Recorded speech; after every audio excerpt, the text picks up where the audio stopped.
pour votre fidélité d'écoute à Nana FM et bienvenue au premier numéro du débat de Nana FM de cette semaine. Nous sommes le lundi 26 juin 2023. Vous qui nous écoutez sur la 95.5, le www.nanafm.tg ou encore sur le bouquet Canal Plus numéro 575. Bonjour et une fois encore bienvenue. Les jeunes sont le moteur de la connectivité dans le monde aujourd'hui avec 75% des 15 à 24 ans connectés en 2022 contre 65% pour le reste de la population mondiale. Les enfants passent également plus de temps en ligne que jamais. Ils arrivent plus tôt partout dans le monde. Un enfant se connecte pour la première fois toutes les demi-secondes. Cela représente des opportunités sans précédent pour les enfants et les jeunes de communiquer, d'apprendre et de socialiser, de jouer également. Mais cela les expose. Alors, comment sécuriser l'accès des enfants et des jeunes au numérique? C'est l'interrogation qui est la nôtre ce matin. Et pour en parler, nous recevons sur notre plateau M. Hakim Tchala. Il est cyberanalyste. M. Tchala, bonjour. Bonjour. Merci d'être là pour répondre aux questions de nos auditeurs. Merci. Alors, les auditeurs, vous avez donc la possibilité d'intervenir dans ce débat sur nos deux numéros à partir de 7h35 minutes, 91 09 71 71 ou le 96 61 58 58. Je m'appelle Norbert Douadi et Romain Aziablé est à la technique. Une fois encore, merci pour votre fidélité d'écoute à Nana FM. Alors, avant d'entrer dans le vif du sujet, on se demande qu'est-ce que nous appelons aujourd'hui le numérique? Alors, merci pour la question. On fait allusion au numérique quand on parle de l'espace virtuel. Donc, quand on parle d'espace virtuel, il s'agit des applications que nous utilisons, que ce soit les applications de messagerie, WhatsApp, Facebook, etc. Les jeux avec lesquels nous interagissons sur Internet, que ce soit les jeux de game, que ce soit sur notre téléphone ou par ordinateur, que ce soit également aussi les commerces en ligne. Donc tout ce qui se passe dans l'espace virtuel fait allusion au numérique. Alors comment expliquer qu'aujourd'hui les jeunes et les enfants soient beaucoup plus connectés que le reste de la population? Alors d'abord, le premier élément de réponse, c'est que on peut dire que voilà, c'est les jeunes qui sont plus libres que les adultes. Donc ils passent bien évidemment plus de temps à chercher ou à s'amuser sur Internet. Donc c'est ce qu'on peut dire. Et aussi, quand nous prenons l'écosystème chez nous en Afrique ici, c'est que les jeunes ont tendance à maîtriser plus le numérique que leurs parents. Donc du coup, ils sont plus à l'aise à les manipuler. Le papa, la maman, bon, lui, c'est juste prendre l'appel et envoyer quelques messages WhatsApp. Et l'enfant, lui, il a la curiosité. Il peut aller faire des recherches sur Google, il peut aller faire des recherches sur des applications qui existent, etc. etc. Et ils ont tendance à vouloir utiliser toutes les fonctionnalités des applications. Donc voilà ce qui peut expliquer le fait qu'on remarque plus d'enfants et de jeunes sur Internet que des adultes. Alors cette maîtrise de l'Internet peut avoir des conséquences tant positives que négatives. Mais on va commencer d'abord par ce qui est négatif.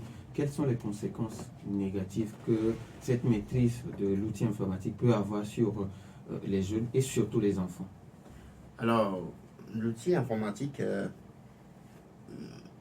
quand on ne sait pas s'y prendre, quand on n'est pas conscient des dangers, on peut malheureusement faire face à plusieurs événements malheureux.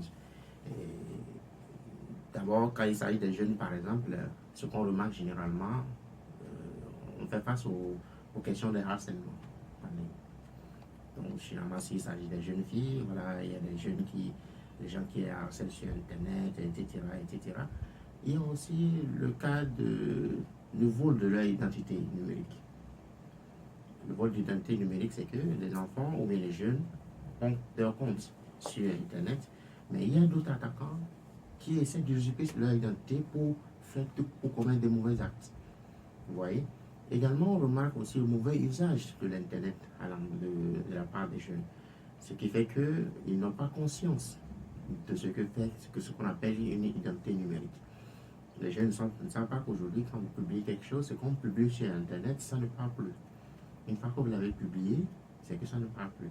Donc, il y a des jeunes qui se permettent d'envoyer des informations, ou bien des images, des photos qui ne devaient pas être sur Internet. Donc, c'est ce mauvais usage aussi de l'Internet qui cause dommage également aux jeunes.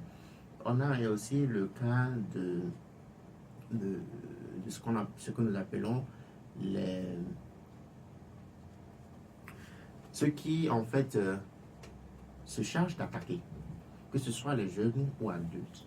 Il ne faut pas de différence. Mais spécialement, on a tendance à remarquer que ceux qui essaient d'attaquer les jeunes sur Internet, ou notamment les enfants, on a tendance à voir que ce sont des gens qui ont une tendance à avoir, disons, ce qu'on peut appeler la pédophilie, la pornographie infantile. Donc, ils essaient de menacer les enfants sur Internet.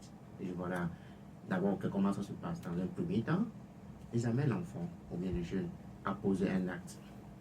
Alors, quand il pose un acte, ça peut être, par exemple, il peut se faire passer. On a parlé d'abord de l'usurpation d'identité. Donc, il peut usurper l'identité d'un de ses collègues, lui envoie un message que voilà, tiens, est-ce que tu peux m'envoyer telle photo de toi, etc. Donc, les enfants, ils se font confiance entre eux. Donc, il va envoyer l'image. Donc, l'attaquant, après avoir reçu cette image-là, peut-être que c'était peut-être une image sensible et que l'enfant ne devait pas envoyer, par exemple. Et donc, il répond à l'enfant, il dit voilà, j'ai cette image de toi. Et donc, dorénavant, tu dois faire tout ce que je veux. Sinon, je vais dire à papa que voilà, tu as envoyé telle image sur Internet. Je vais dire à maman. Et en ce moment, l'enfant est menacé. Et si, malheureusement, l'enfant n'est pas habitué à discuter avec ses parents, qu'est-ce qui se passe? Il sera maintenant obligé de faire tout ce que l'attaquant veut qu'il fasse. Et c'est là qu'on rentre dans les actes de pédophilie, de pornographie infantile. Donc là, tu dois faire telle vidéo pour m'envoyer. Sinon, etc., etc. Donc, ça devient, c'est ce qu'on remarque généralement chez les enfants, spécialement chez les enfants. Et aussi, ce qu'on peut dire, c'est qu'on peut parler des prédateurs sexuels également, qui aussi ciblent généralement, que ce soit les jeunes filles ou les jeunes garçons. Donc, ils sont sur Internet, ils ne font que parler sexualité avec les enfants sur Internet ou bien les jeunes sur Internet. Voilà, si il s'agit d'une fille, par exemple, d'être très belle, etc., etc. Donc, les enfants ne sont pas encore matures, donc ils se laissent aller. Et ça aboutit à des comportements qui ne sont pas conseillés sur Internet. Donc, voilà à peu près quelques dangers auxquels les enfants peuvent faire face quand ils sont sur Internet. Et aussi, l'autre chose, c'est que ces enfants, ou bien ces jeunes également, eux-mêmes peuvent aller sur des contenus, peut tomber sur des contenus inappropriés. L'enfant, voilà, il a la liberté de naviguer sur Internet et d'un coup, voilà, il tombe sur une vidéo pornographie. L'enfant qui n'étant pas mature, il ne pourra pas résister. Et dès qu'il prend goût, c'est fini. Donc, il va chercher seulement que ces contenus-là pour les regarder sur Internet, etc. Et du coup, on n'aura plus la maîtrise de la psychologie de cet enfant-là. Alors, quand une petite fille est aujourd'hui victime d'une telle harcèlement sexuel, comme vous le dites, est-ce qu'à votre niveau, vous avez la capacité d'aider cette personne? Oui, au niveau du cercle national, par exemple, on a tout le monde a la possibilité de signaler l'incident. Donc, que ce soit un jeune ou un enfant ou un adulte, pouvait facilement signaler l'incident sur le cercle national.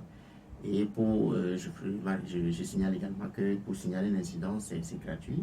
C'est disponible 24 heures sur 24, 7 jours sur 7, et tout le monde peut signaler. Mais quand il s'agit des enfants ou bien des jeunes, ce que nous conseillons, c'est d'abord de permettre de créer un écosystème qui permet d'interagir ou bien d'échanger d'abord avec l'enfant. Parce que l'enfant ça serait plus facile à l'enfant de parler avec ses parents. Et quand l'enfant parle avec ses parents de tout ce qui se passe sur Internet, facilement, on peut éviter tous ces menaces-là sur Internet, qui ciblent particulièrement les enfants. Alors, vous avez parlé également des enfants qui tombent sur des contenus inappropriés et où des enfants sont à un moment donné deviennent irrécupérables. Est-ce que les parents, à votre niveau, au niveau de l'ANSSI, vous avez des applications qui permettent aux parents de contrôler les contenus que les enfants suivent? Oui, ce que nous remarquons, c'est qu'il y a plusieurs outils. D'abord, que ce soit plusieurs outils au niveau technique. Donc, il y a ce qu'on appelle par exemple les logiciels de contrôle parental qui permettent de contrôler tout ce que l'enfant peut accéder sur Internet. Donc, quand il s'agit des vidéos, des contenus, des images, tout ça, on peut paramétrer. Et on peut le faire déjà sur nos téléphones, sur les téléphones de l'enfant. On peut le faire sur le réseau sur lequel les enfants se connectent pour accéder sur Internet, etc. Donc, il y a toutes ces applications-là qu'on peut facilement installer sur le téléphone de l'enfant et ça permet de filtrer le contenu dont l'enfant aura accès. Mais mis à part les applications et les logiciels de contrôle parental, il y a également les logiciels de protection des enfants. Alors, quand on parle des logiciels de protection des enfants, ce sont les applications qui protègent contre les contenus inappropriés, qui les protègent contre les menaces de cyberattaques, que ce soit les logiciels malveillants, etc., etc. Donc, il y a toutes ces applications-là qui sont disponibles. Il y a la plupart même sont gratuites. Donc, il s'agit juste de faire une petite recherche sur Internet et on pourra les installer et contrôler généralement le contenu dont les enfants ont accès sur Internet. Alors, M. Hakim, avant de donner la possibilité aux auditeurs, la question de savoir comment sécuriser aujourd'hui l'accès des enfants et des jeunes au numérique. Alors, comment sécuriser l'accès des enfants? C'est sur deux volets. Le premier volet, c'est le volet traditionnel que nous avons. Nous devons d'abord établir un écosystème de confiance, de dialogue, de discussion avec l'enfant. C'est de là que ça part. Ensuite, quand on établit cet écosystème-là, ça permet en fait de sensibiliser nos enfants. Les parents ou les tuteurs sont les premières personnes à sensibiliser l'enfant. L'enfant n'est pas au courant des dangers ou bien n'est pas peut-être conscient des risques qui sont sur Internet. Donc, c'est aux parents, aux tuteurs de les sensibiliser. Voilà, il y a telle chose, il faut faire telle. Et toujours d'avoir une supervision active sur les enfants. Une fois qu'on admet que voilà, c'est un petit qui n'est pas encore mature pour pouvoir faire ce qu'il veut, il faut qu'on sache qu'est-ce que l'enfant fait sur Internet. La même façon dont on prend le soin de regarder les amis avec nos enfants, avec qui ils s'amusent à l'école, on doit aussi savoir avec qui ils discutent sur Internet. Et sur Internet, c'est encore plus vaste. Sur Internet, on ne maîtrise pas. L'enfant peut être à Lomé ici et discuter avec un ami qui est en Chine, aux États-Unis, en Russie, etc., au Ghana, au Bénin. Mais très souvent, ce qui se passe, c'est que les parents ne contrôlent pas cela. Et avec son petit téléphone, l'enfant au salon peut discuter avec tout le monde, faire ce qu'il veut. Et très souvent aussi, ce qui se passe généralement, c'est que quand on n'établit pas des règles de connexion, les enfants peuvent juste prendre son téléphone. Quand il sait qu'il veut faire quelque chose qui peut-être ne va pas plaire à papa ou à maman, il va juste dans sa chambre, il se cache là, il fait tout ce qu'il veut. Et on n'a pas le contrôle. Donc la première des choses, c'est de créer l'espace là et avoir des décisions très actives. Et surtout, superviser tout ce qui se passe sur le téléphone de nos enfants. On devait avoir la possibilité de dire, voilà, tiens, donne-moi ton téléphone, je vais voir ce que tu fais. Donne-moi ton ordinateur, je vais voir qu'est-ce que tu fais, montre-moi un peu. Si on n'a pas la compétence de le vérifier, on dit à l'enfant, montre-moi exactement. Et maintenant, une fois qu'on a réussi à établir cet écosystème-là, il faut maintenant, si on a la possibilité, de passer sur le côté technique. Le côté technique, c'est toutes les applications, faire les paramètres, configurer les paramètres de confidentialité. Par exemple, si nos enfants ou bien nos jeunes ont des comptes sur Facebook, par exemple, il ne faut pas que les informations de l'enfant se figurent sur Internet. Par contre, quand on tape le nom de l'enfant, voilà, on a son numéro de téléphone, on sait là où il habite, on sait dans quelle école il va, etc., etc. Donc, on doit aider les enfants à configurer le paramètre de confidentialité pour cacher toutes ces informations-là au public. Également, maintenant, une fois qu'on a réussi à configurer ces éléments, on peut maintenant aller encore plus loin pour filtrer le contenu. Filtrer le contenu, si on n'a pas la compétence pour le faire, on peut toujours faire appel aux techniciens. Ils pourront nous aider. Sur l'application sur YouTube, par exemple, on va pouvoir configurer pour que l'enfant ait accès seulement au contenu éducatif ou au contenu dont on veut qu'il ait accès. Et si par exemple sur notre réseau, on va pouvoir mettre des configurations sur le réseau pour que quand un enfant va sur un contenu qui est inapproprié, que la connexion coupe automatiquement. Et si on a la possibilité également, avoir des applications de contrôle parental qui servent d'accord, surtout que nous sommes dans les périodes de vacances, pour contrôler le temps d'écran de nos enfants. On sait combien de temps il doit passer sur Internet. Après 2 heures, après 3 heures, il doit aller à autre chose. Donc tout ça là, on peut les avoir, ces applications sur nos téléphones, sur nos ordinateurs, et dès que le temps, on peut contrôler à distance.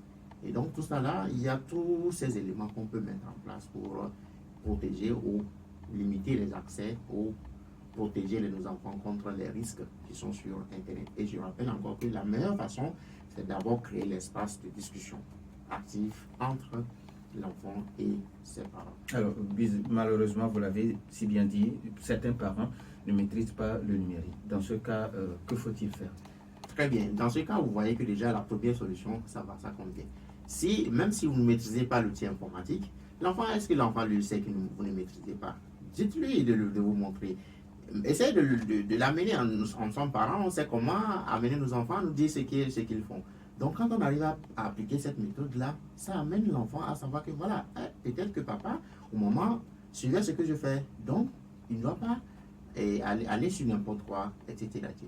Et comme vous l'avez aussi dit, si on sait qu'on ne maîtrise pas, on a la possibilité aujourd'hui de faire appel à un technicien pour qu'il nous assiste dans ce domaine-là. Donc, voilà ce qu'on peut dire. 91 09 71 71 ou le 96 61 58 58. Comment sécuriser l'accès des enfants et des jeunes au numérique? C'est l'interrogation qui est la nôtre ce matin. Et les auditeurs, vous avez maintenant la possibilité après la courte pause. 91 09 71 71 ou le 96 61 58 58. Comment sécuriser l'accès des enfants et des jeunes au numérique? Les auditeurs maintenant la possibilité sur ces deux numéros. Est-ce que nous avons un premier auditeur en ligne? NFM, allô? Oui, bonjour. Asdadi Dogome, bonjour. Bonjour à votre invité. Bonjour. J'ai une seule question à lui poser. Oui, allez-y. Est-ce qu'il est possible de demander aux vendeurs des portables d'installer des systèmes de contrôle parental, comme cela se fait sur les chaînes de bouquets des télés, afin que les parents puissent bloquer l'accès à certains sites? Et vous avez aussi parlé des parents qui ne maîtrisent pas les TIC. Et dans ce sens, moi je pense que si ce système existe sur les portables, même les parents qui ne maîtrisent pas les TIC, ils pourront demander à des voisins qui le savent de le faire. Et avec leur seule empreinte digitale, ils pourront limiter ces accès des enfants. Est-ce que c'est possible que cela soit légalisé pour que ce système soit obligatoirement installé sur les portables? Merci, bonne journée. Merci et bonne journée à vous également. 80 09 71 71 ou le 96 61 58 58. Comment sécuriser l'accès des enfants et des jeunes au numérique? C'est l'interrogation qui est la nôtre ce matin. 80 09 71 71 ou le 96 61 58 58. NFM, allô? Alors, avant que d'autres auditeurs n'appellent, Masdadi Dogome qui demande aujourd'hui, est-ce qu'il est possible de demander aux fabricants de téléphones de mettre des applications qui permettront aux parents de contrôler ce que les enfants font sur les téléphones? Alors, la réponse à cette question, c'est un peu délicat. C'est que quand on fabrique un téléphone, on ne sait pas si c'est un enfant qui va l'utiliser ou c'est un adulte. Vous voyez, le fabricant, lui, son objectif, c'est pas de protéger l'enfant ou de protéger un adulte. Donc, lui, son objectif, c'est dans le domaine commercial, c'est de vendre. Vous voyez? Maintenant, quand on acquiert un téléphone, on a des applications qu'on peut installer. C'est là que la solution vient. Donc, une fois que vous avez le téléphone, vous pouvez maintenant installer des applications qui peuvent protéger vos enfants. Par exemple, quand vous prenez l'exemple de YouTube, par exemple, quand vous activez YouTube, vous pouvez juste activer le contrôle parental directement qui est intégré sur YouTube. Et ce qui fait que l'enfant, on aura accès qu'aux contenus qui sont destinés à leur âge. Et même, vous pouvez même pousser plus loin pour filtrer ce à quoi l'enfant peut avoir accès. 91 09 71 71 ou le 96 61 58 58. Alors, dans ce cas, est-ce qu'on peut associer, nous avons promis un autre auditeur en ligne, NFM, allô? Allô? Oui, Michel, bonjour. Oui, bonjour, monsieur Martin. Oui, bonjour à notre invité. Bonjour. Moi, je crois que ce problème du numérique, c'est lié pratiquement, c'est le défaut mais je dirais, ce sont les fautes des adultes. Hein. C'est nous, les adultes, qui ne s'occupons pas très bien de ces jeunes-là. Vous savez, et quand vous prenez TikTok par exemple, il est réglementé en Chine. Et que vous n'avez pas à certaines fenêtres l'opportunité d'aller sur TikTok. Mais aujourd'hui, dit qu'on utilise ça comme un outil d'amusement. Alors que quand vous prenez le domaine autrefois appelé loisir, le sport, jouer, faire courir, tout ça là, ce n'est plus de loisir en tant que tel. Ça peut servir même de métier. Au lieu de faire imbiber nos enfants dans ce milieu-là, mais on a renoncé et parfois on se dit qu'on est aisé, on achète le portable ou l'Android à un enfant qui peut avoir accès à l'Internet à tout moment, vos parents, vous n'êtes pas là. Et voilà comment nous jouons aux pauvres riches et nous gaspillons la vie de nos apprenants. Je vais vous apprendre une information. Il y a des apprenants qui, dans les écoles, se filent des informations sur l'utilisation des drogues parce qu'ils ont eu à apprendre beaucoup d'informations sur Internet. Et certains parents même n'étaient même pas au courant que leur enfant prenait la drogue. Quand on leur donnait l'information, ils disaient qu'ils étaient sceptiques. Ils disaient non, que ce n'est pas possible. Mais le jour où la dame s'était rendue compte de ça dans la chambre du jeune homme, mais elle est tombée évanouie. Donc c'est pour dire tout simplement qu'il faut réglementer. On ne peut pas donner un portable d'Android à un enfant de 10 à 17 ans pour dire que, bon, parce qu'on en a, on a les moyens. Moi, je crois que le défaut, ça vient des adultes. Et c'est par là qu'on peut rectifier les tirs. Merci à vous, Michel. 91 09 71 71 ou le 96 61 58 58. Les auditeurs ont toujours la possibilité sur ces deux numéros. Alors, vous venez d'écouter notre auditeur qui pense qu'aujourd'hui, le problème du numérique, la responsabilité incombe aux adultes qui eux-mêmes d'abord utilisent de façon démesurée cet outil. Alors, à ce niveau, vous répondez quoi? Oui, je crois que notre auditeur il a parfaitement raison. Les adultes, comme on l'a précisé, les parents, les tuteurs doivent vraiment contribuer à sensibiliser nos enfants sur l'usage du numérique. Comment est-ce qu'ils doivent l'utiliser à bon escient? Quand on prend par exemple le cas de TikTok, par exemple, on peut programmer cela pour que l'enfant ait accès uniquement aux contenus qui sont destinés à son âge, aux contenus éducatifs, etc., etc. Vous voyez? Donc, ça dépend de quel encadrement on a avec l'enfant. Vous savez, comme je le disais, dans l'espace, dans la vie ordinaire, on a tendance, on est regardant sur quel ami l'enfant fréquente, il discute avec qui, etc. Mais sur Internet, on ne le regarde pas. On laisse l'enfant à lui seul. Et c'est à l'enfant de décider. Et malheureusement, les enfants décident très souvent le côté plus négatif. Parce que c'est plus abondant sur Internet. Alors, il y a certains de ces enfants, comme l'a dit Michel, qui deviennent dépendants du téléphone, qui ne peuvent même pas se séparer de leur téléphone pendant 30 minutes. Exactement. C'est pourquoi les applications de contrôle parental sont aussi nécessaires. Si vous n'êtes pas là, par exemple, vous devez être en mesure de savoir qui se connecte sur Internet, sur votre réseau. À quel moment l'enfant a accès à son téléphone. Non, on doit regarder cet aspect-là. Il ne faut pas croire que les téléphones, c'est juste pour écrire. Non. Quand on donne un téléphone à un enfant ou un ordinateur, c'est que l'enfant est ouvert au monde entier. Et donc, tout peut se passer. Donc, il faut être plus regardant là que même dans la vie ordinaire. Parce que là, il y a tout le monde. Il y a les vendeurs de drogue, il y a les sites de pornographie, il y a les sites de terrorisme, etc. Non, l'enfant peut être exposé à tout cela. Donc, ça nécessite que les parents soient plus regardants. Et donc, c'est pourquoi il faut avoir, en tant que parent, il faut pouvoir avoir la mesure de dire, voilà, donne-moi ton téléphone, je vais voir ce que tu regardes. Donne-moi ton ordinateur, mets-moi ton mot de passe, je vais voir ce que tu regardes.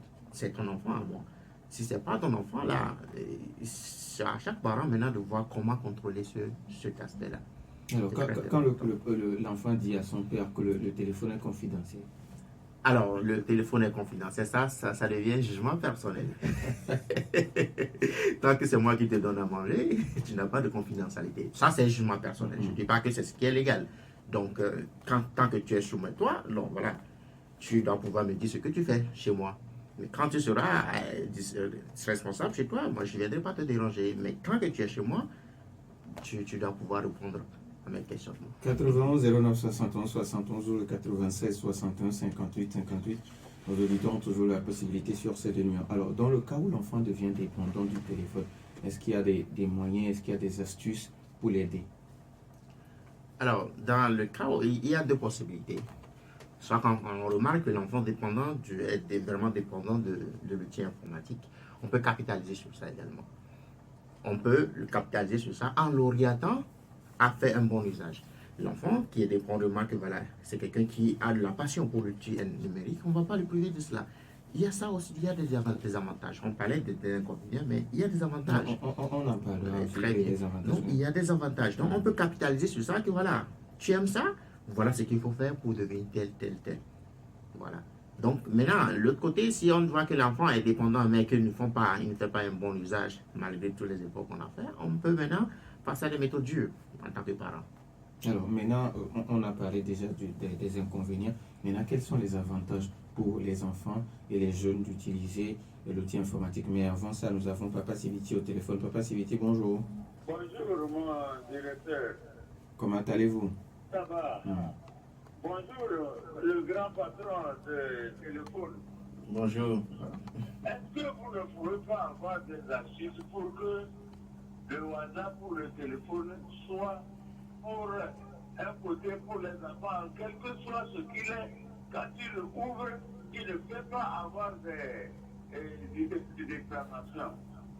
La technique, vous ne pouvez pas nous le faire, sinon, devenir ça une déclamation. Moi, je ne suis pas. Je suis dans ce domaine. Faites-nous quelque chose, c'est possible. Merci beaucoup. Merci et bonne journée à vous aussi, Papa Siviti. Alors, Papa Siviti qui demande aujourd'hui est-ce qu'il peut contrôler le WhatsApp ou bien, comme vous l'avez dit, sur YouTube et TikTok, où on peut contrôler où l'enfant n'aura accès qu'au contenu destiné à son âge. Est-ce que sur WhatsApp, c'est aussi possible de contrôler ce que l'enfant regarde ou ce que l'enfant écrit? Alors, là, ça devient un peu, il faut avoir la technicité ou maîtriser l'outil pour pouvoir faire cela. Mais la méthode la plus simple, c'est que quand on arrive à établir cet espace d'échange-là, on peut facilement dire à mon enfant, montre-moi ton WhatsApp, donne-moi ton téléphone. Et chaque parent sait comment aller sur WhatsApp. On lance sur WhatsApp, on voit ce que l'enfant écrit. Tant que c'est un enfant, que vous considérez, en tout cas nous sommes en Afrique ici, tant que c'est un enfant, vous pouvez avoir la possibilité de vérifier ce qu'il fait. Même s'il supprime, tout le temps, il ne peut pas supprimer tout le temps. Il y aura des jours que vous allez tomber sur quelque chose s'il fait quelque chose de mauvais. Donc, si on n'a pas la technique et qu'on ne peut pas aussi demander à un technicien de nous assister dans cela, donc c'est ces astuces-là facilement qu'on peut utiliser. C'est les enfants, on ne peut pas dire que voilà, est-ce qu'un parent accepte que son enfant aille avec tout le monde? De la même manière, on doit pouvoir demander à l'enfant de nous dire avec qui il parle sur Internet. Ça, c'est normal. Donc, voilà, c'est ce qu'on peut faire quand on n'a pas la technicité ou on ne veut pas aussi faire appel à ceux qui peuvent les aider sur le plan technique, etc. Mais ces astuces-là, ça marche. Alors, Papa Siviti qui dit qu'il est nul dans le domaine, et il y a des enfants, il y a des parties où on peut cacher des messages, on peut archiver certains messages, mais dans ce cas, le parent fait quoi? Alors, dans ce cas, il faut d'abord aussi étudier l'enfant. Est-ce que vous savez, si on est parent, si votre enfant vous cache quelque chose, vous devez savoir sa façon d'écrire. Est-ce que quand il veut faire son WhatsApp, il le fait dans sa chambre ou bien il le fait au salon où tout le monde est? Quand il veut appeler quelqu'un, est-ce qu'il le fait seul dans sa chambre ou tout ça là? Donc, quand on remarque ces comportements suspects, on peut déjà faire appel à quelqu'un on peut d'abord discuter avec l'enfant.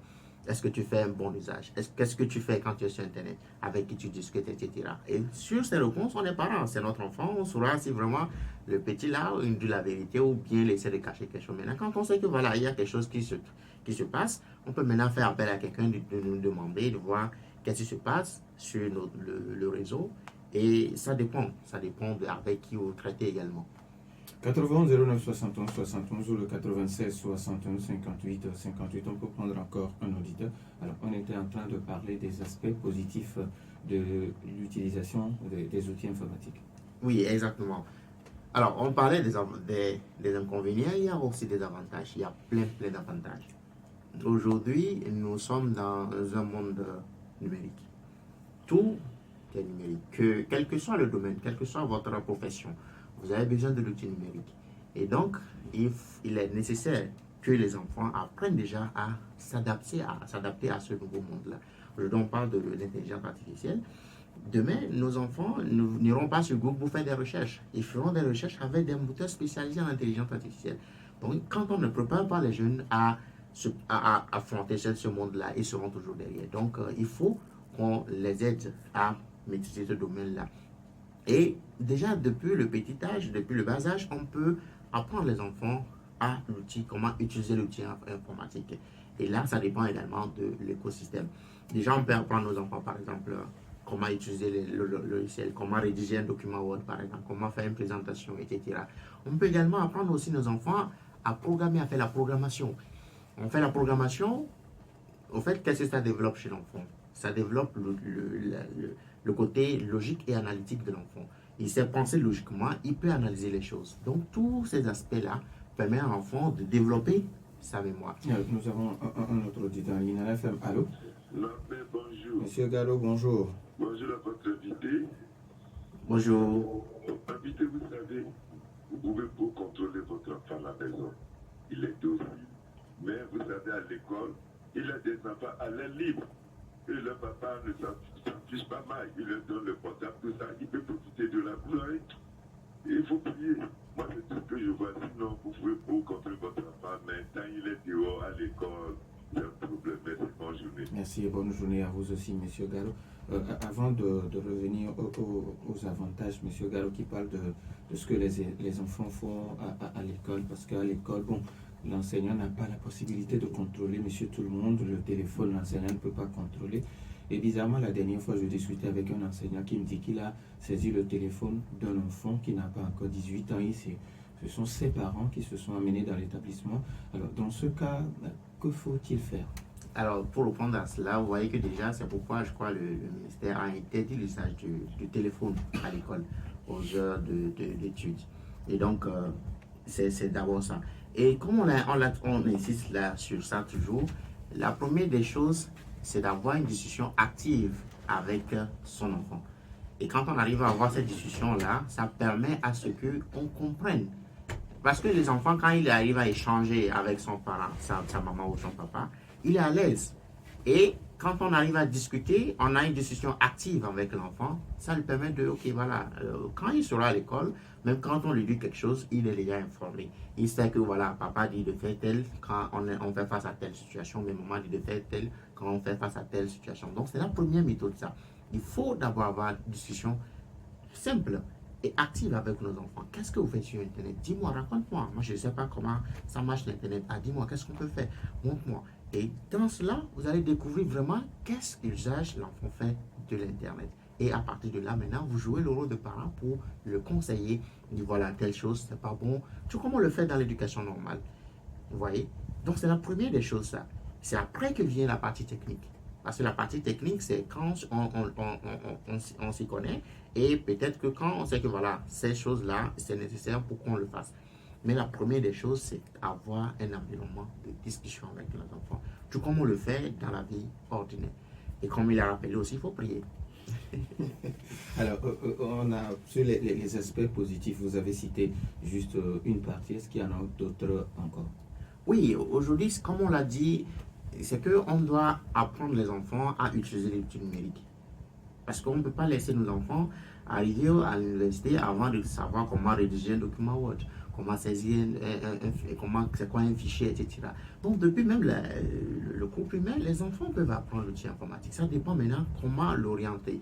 Si ces enfants, ce sont des tout petits, on l'oriente plus sur la partie ludique, où les enfants apprennent à faire la programmation juste en s'amusant. On dit voilà, quand vous placez ce bloc-là, vous mettez ça ici, ça forme ça et ça donne une autre image, etc., etc. Maintenant, quand ils grandissent, ils arrivent au collège, on peut maintenant intégrer des notions plus concrètes.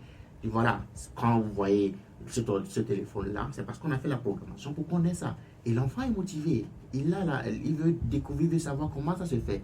Et du coup, on aura aussi des gens qui sont très bien dans l'outil numérique et qui peuvent aussi créer, innover des choses. Vous voyez, donc on ne doit pas se dire que voilà, il y a des inconvénients. Non, ça, les inconvénients, ça dépend de comment est-ce que nous faisons usage. C'est pourquoi, en tant que parent, quand on joue bien notre rôle de parent, les enfants peuvent pleinement profiter de l'outil informatique. Et aujourd'hui, qu'on le veuille ou pas, c'est la vie d'aujourd'hui. Tout est numérisé. Qu'on soit mécanicien, qu'on soit... aujourd'hui, même les voitures, c'est les voitures électroniques. Il faut que les enfants comprennent comment est-ce que ces outils-là marchent. Du coup, c'est le quotidien. Alors, est-ce que dans votre vie de tous les jours, est-ce que vous allez dans des établissements, vous travaillez en un commun accord avec le ministre en charge de l'éducation, pour que toutes ces notions-là soient déjà intégrées pour que les enfants puissent comprendre? La réponse est oui. Parce que l'Agence nationale de cybersécurité, le DG n'est pas là, il aurait pu en donner plus de détails.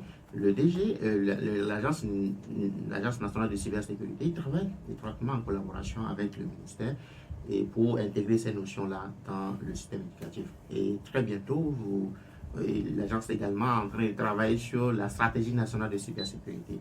Et dans cette stratégie nationale de cybersécurité, il y a plusieurs éléments qui sont prévus, qui portent sur la protection de l'enfant, l'éducation de l'enfant sur le numérique, etc., etc. Donc, dès que ça sera publié, il y aura tous ces aspects-là.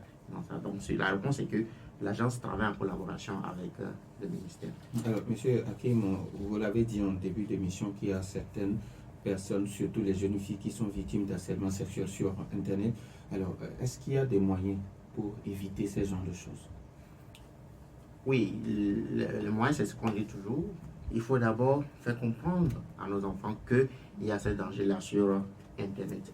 Maintenant, une fois qu'ils prennent conscience, on doit les apprendre maintenant comment réagir sur Internet quand ils travaillent. Quand nos enfants ont un compte sur Facebook, par exemple, on doit les faire savoir que voilà, quand vous voyez Internet là, c'est pas tout le monde qui est honnête là. Il y a des mauvais, il y a des gentils. Donc faites très attention. On ne publie pas une image sensible on n'envoie pas une photo sensible à quelqu'un sur Internet, même si la personne vous dit que voilà, il vous connaît, et que vous-même vous prétendez que c'est telle personne que vous connaissez. La personne peut l'utiliser contre vous. Donc quand on arrive à sensibiliser nos enfants, et on a une discussion active avec eux, ils savent vraiment comment s'y prendre. Et si vraiment vous arrivez à discuter avec un enfant, si un enfant, un harceleur qui le dérange sur Internet, il dit voilà, papa, bien maman, il y a telle personne qui m'écrit, qu'est-ce que je dois faire? Maintenant, le papa, en tant que tuteur, peut prendre en charge la situation. Il dit voilà, ce qu'il peut faire, c'est qu'il ne faut pas faire ça. Ça peut être dangereux, etc., etc. Donc, d'abord, la première des choses, c'est contrôler comment est-ce que nos enfants travaillent sur Internet. Et ce n'est pas seulement technique, ça peut être par la discussion. Et maintenant, une fois qu'on a arrivé à faire ça et que peut-être que ça arrive, que la personne persiste, on peut maintenant signaler ça aux autorités. On peut aller signaler cela à la police judiciaire et également signaler cela sur le site national. Alors, aujourd'hui, est-ce que les parents, vous avez un message surtout à l'endroit des parents, des enfants qui envoient, entre guillemets, des nudes aux inconnus? Est-ce que les parents aujourd'hui peuvent contrôler? Parce qu'on pense que quand on envoie une photo à quelqu'un et on supprime, c'est fini. Alors que vous l'avez dit en début d'émission, que tout ce qu'on envoie sur Internet, on ne peut plus supprimer. Exactement. Donc, c'est ce que vous venez de dire. Il faut d'abord qu'on prenne conscience de cela. Que tout ce que vous envoyez sur Internet, et on ne peut plus supprimer. Une fois que ça passe sur Internet, c'est fini. C'est que ça s'arrête là. Et aujourd'hui, vous envoyez une image. Demain, on va l'utiliser contre vous. Donc, nous devons sensibiliser les enfants. Dire à nos filles, à nos jeunes filles, à nos jeunes garçons, voilà, quand vous envoyez quelque chose de sensible sur Internet, c'est qu'on peut l'utiliser contre vous. Et également les apprendre les bonnes pratiques en matière de l'usage de l'Internet. Les apprendre à avoir des bons mots de passe, d'activer l'authentification en double facteur. Parce que quand vous prenez par exemple la plupart de nos jeunes ou des enfants qui ont des comptes, quand vous demandez par exemple leur compte Facebook, leur mot de passe c'est leur numéro de téléphone. Ce n'est pas un compte. Donc toutes les discussions, l'attaquant peut avoir accès. Donc on doit les dire, voilà, quand on a un compte, il faut avoir un bon mot de passe. Et comment créer les bons mots de passe aussi, il faut les appliquer et activer l'authentification en double facteur. Et ne partagez votre mot de passe avec personne. Et quand on sensibilise nos enfants comme ça, ils savent que voilà, c'est ça qu'il faut faire, c'est ça qu'il ne faut pas faire. Disons merci à Hakim Tchala. Je ne sais pas si vous avez un message en guise de mot de fin. Donc, ce que nous pouvons dire, c'est que en tant que parents, nous devons apprendre à discuter avec nos enfants par rapport à leur vie sur le numérique. Ça ne doit pas être un tabou. On doit pouvoir dire à notre enfant, dis-moi comment tu fais sur Internet, comment ça se fait cela. Et lorsque les enfants vont essayer de vous apprendre, vous allez découvrir que voilà, il y a telle chose qui se passe, il faut venir lui apporter tel ou tel message. C'est très important. Merci à Hakim Tchala, il est cyberanalyste. Merci également à vous, chers auditeurs, pour votre fidélité d'écoute à Nana FM. Merci également à Romain Aziablé derrière la baie vitrée. Merci à Maïmouna derrière la caméra pour notre page YouTube. Bonne suite de nos programmes.